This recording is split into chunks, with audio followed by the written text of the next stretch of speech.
Budget पेश किए जाने के बाद कई तरह की प्रतिक्रिया उस पर आ रही है, जहां पर एक और भाजपा के नेता इस बजट को बहुत सकारात्मक बता रहे हैं और सर्वांगीण विकास को लेकर कहीं ना कहीं महत्वपूर्ण बजट बता रहे हैं। वहीं लगातार विपक्ष की ओर हमला किया जा रहा है और बताया जा रहा है कि इस बजट से विशेष रूप से लाभ नहीं मिलने वाला है। जिस तरह से उम्मीद की जा रही थी कि सरकार इस बार जो बजट लेकर आएगी विकास के मुद्दे पर बजट लेकर आएगी, लेकिन इस बजट को कहीं ना कहीं उन लोग एक तरह से बोल रहे हैं खानापूर्ति बता रहे हैं। लेकिन अभी जिस तरह से आपने देखा, गुमला दौरे पर आए भाजपा के वरिष्ठ नेता डॉक्टर अरुण ने स्पष्ट बताया कि ये बजट सर्वांगीण विकास को लेकर है। उन्होंने बताया कृषि का क्षेत्र हो, स्वास्थ्य का क्षेत्र हो, उस पर विशेष रूप से फोकस किया गया है। साथ ही साथ उन्होंने ये भी बताया कि केंद्र सरकार की ओर से सुरक्षा को लेकर और साथ ही साथ रेलवे की बजट को काफ़ी बढ़ाया गया है। जो उसमें खर्च की जाने वाली राशि है उसमें राशि में बढ़ोतरी की गई है। ऐसे में जब पत्रकारों ने यह सवाल पूछा कि गुमला को लेकर क्या गुमला को रेलवे लाइन की सौगात मिल सकती है, तो उन्होंने बताया कि निश्चित रूप से जिस तरह से रेलवे का बजट बढ़ाया गया है तो स्वाभाविक रूप से बात है कि स्ट्रक्चरल बजट बढ़ाया गया होगा, तो उसमें गुमला की भी बातें आने की संभावनाएं जताई जा रही है। साथ ही साथ उन्होंने बताया कि जो इंफ्रास्ट्रक्चर की बात है, अन्नदाता के विकास की बात है, उसको लेकर विशेष रूप से फोकस किया गया है।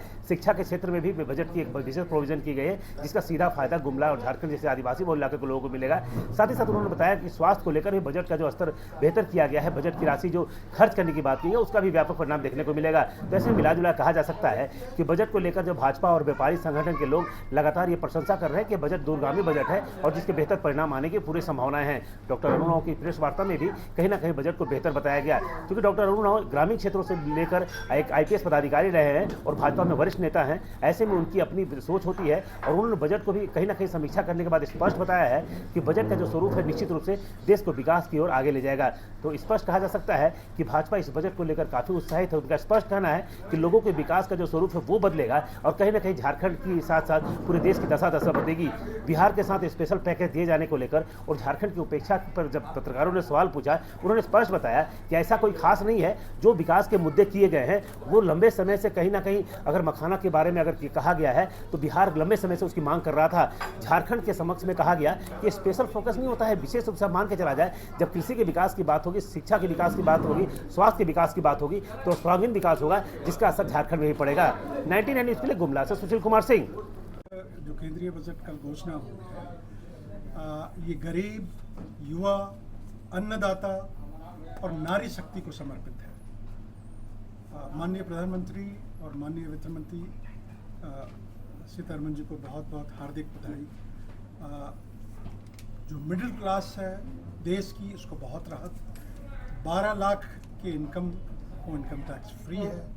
कृषि क्षेत्र में जो प्रोत्साहन दलहन के लिए, इरिगेशन को बढ़ाने के लिए, फूड प्रोसेसिंग इंडस्ट्री को बढ़ाने के लिए, कपास को बढ़ाने के लिए, मखाना जैसे उद्योग को बढ़ाने के लिए जो प्रयास किए गए हैं, इससे कृषक को बहुत फायदा। रक्षा के क्षेत्र में पिछले बजट के मुकाबले 6.55 लाख करोड़ की राशि ज़्यादा बढ़ाई गई है। उसी तरह से रेलवे में 2.5 लाख करोड़ राशि बढ़ाई गई है, जो कि देश में नेटवर्क को बढ़ाने में और रेलवे सुरक्षा में खर्च की जाएगी। सर, ग्रामीण स्तर से लेकर राष्ट्रीय स्तर की राजनीति में आप पहुंचे हैं। सर, अगर बात की जाए इस बजट को लेकर तो ग्रामीण अर्थव्यवस्था पर कितना बेहतर प्रभाव पड़ेगा और शिक्षा और स्वास्थ्य के क्षेत्र में क्या सुधार हो पाएगी? शिक्षा स्वास्थ्य में मैंने आपको बताया कि जो सरकारी माध्यमिक विद्यालय हैं उनको ब्रॉडबैंड से कनेक्टिविटी दी जाएगी ताकि छोटे बच्चे डिजिटली इंटेलिजेंट हो सकें। मेडिकल और इंजीनियरिंग IIT के क्षेत्र में सीटें करीब 70,000 75,000 बढ़ाने की योजना है अगले 5 वर्षों में।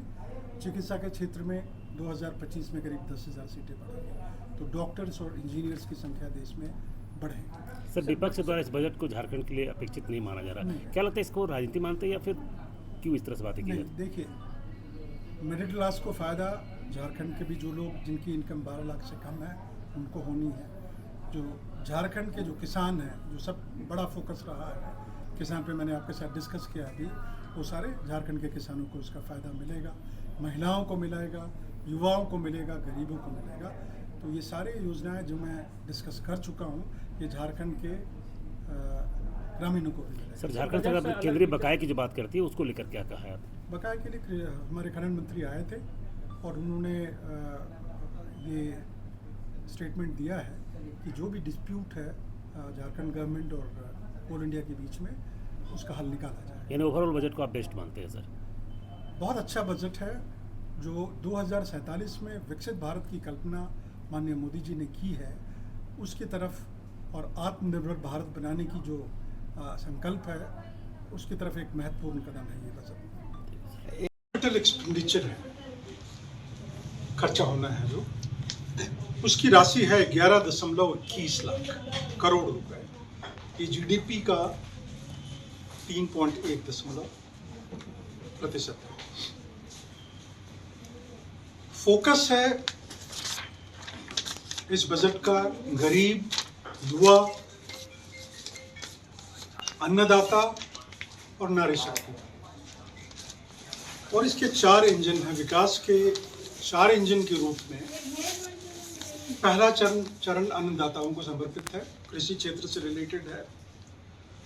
प्रधानमंत्री धन धान्य कृषि योजना, इसके तहत देश के 100 जिले, वैसे जिले चुने जाएंगे जैसे आप लोग सभी वाकिफ हैं आकांक्षी जिले से झारखंड में, उसी तरह से 100 वैसे जिले चुने जाएंगे जहां उत्पादकता कम है, जहां कम उपज होता है, जहां किसान कम क्रेडिट लेते हैं, ऐसे जिलों को चुन के इन इलाके में ये प्रधानमंत्री धन धान्य कृषि योजना शुरू की जाएगी और ग्रामीण समृद्धि और लचीला निर्माण कार्यक्रम इन जिलों में शुरुआत की जाएगी, ताकि जो इन इलाकों में अर्थव्यवस्था जो एक तरह से धीमी है उसमें तीव्र गति लाया जाए।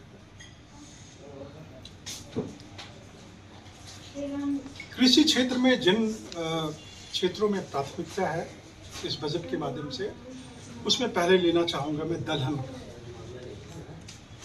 तूर, उड़द और मसूर, आप जानते हैं कि दलहन की खेती जो हम लोगों का सबसे ज़्यादा जहाँ खेती होती है, हरियाणा, पंजाब, महाराष्ट्र, आंध्र, इन इलाकों में किसानों का जोर सीरियल्स पे बहुत रहा है।